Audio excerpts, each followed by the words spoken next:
If you like coffee as much as I do, but don't want to mess up your intermittent fasting, then this video is for you.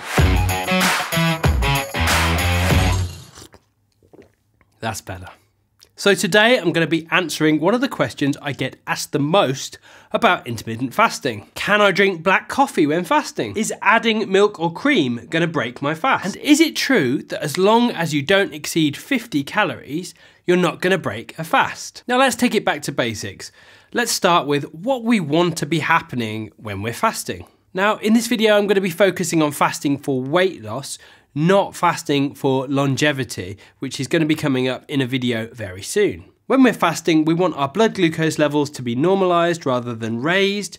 We want our insulin levels to be low, and we want our glucagon, which is insulin's opposite number if you like, levels to be high. That's going to promote things like fat burning and ketone production. So is drinking coffee going to disrupt that process? Let's talk about black coffee, but this also applies to black tea, green tea, anything without milk really. And black coffee is probably not going to disrupt that process at all. It's 0 carb, 0 protein and 0 fat, and only about 1 or 2 calories. It's basically just caffeinated hot brown water with some other stuff in it that just makes it taste really nice.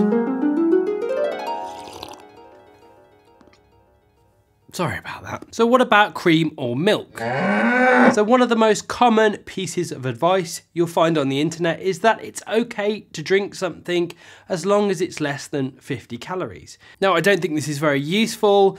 In fact, I think it's just plain wrong, and I'm going to explain why. 50 calories of cream is about 1 tablespoon, and that is pretty much pure fat. There's very little carbohydrate in there. In fact, only about half a gram of carbohydrate. And 50 calories of milk is about 8 tablespoons, and don't forget that lactose is a sugar in milk, and that is actually the equivalent of about 6 grams of carbohydrate. But who has 8 tablespoons of milk in their coffee, I hear you ask? Well, don't forget that a latte is espresso and almost entirely milk. And interestingly, full fat milk has less carbohydrate for the same volume as lower fat or diet versions of milk. And if you're allowed 50 calories, then surely that 50 calories could come from sugar.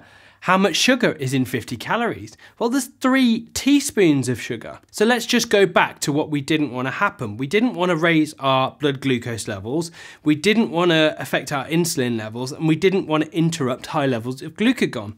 Well, black coffee is clearly not going to do any of that. Having a small amount of cream in coffee is probably not going to have much of an effect on that.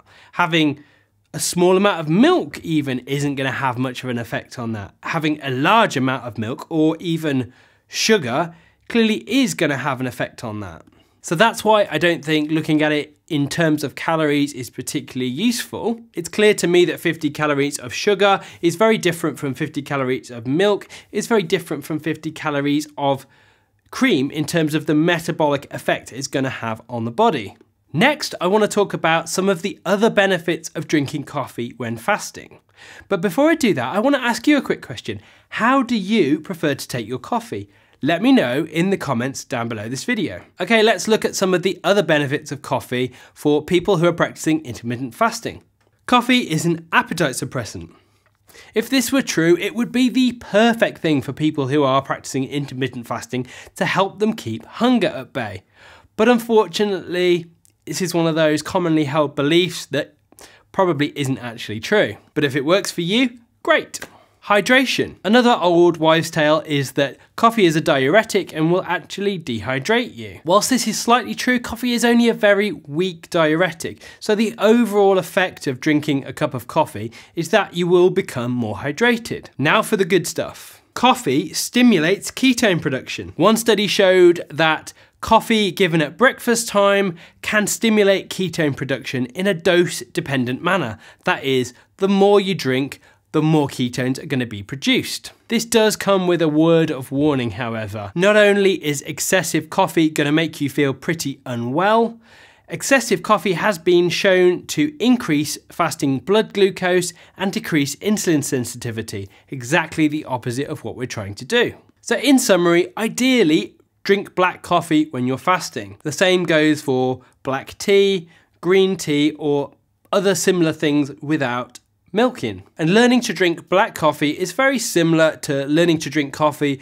or tea without sugar. It might seem a little bit weird at first, but you quickly get used to it. And if you really don't like black coffee, then by all means have a small amount of cream or milk. It's unlikely to disrupt your fast. Just remember that things like lattes or cappuccinos or flat whites are made almost entirely with milk and definitely will disrupt your fast. Okay, that is it for today's video. If you've found this video useful, I'd love it if you'd give it a thumbs up down below.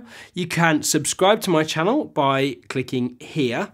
And don't forget that this is part of a playlist all about intermittent fasting, which you can find here. Have a great week, and hopefully I will see you next Tuesday.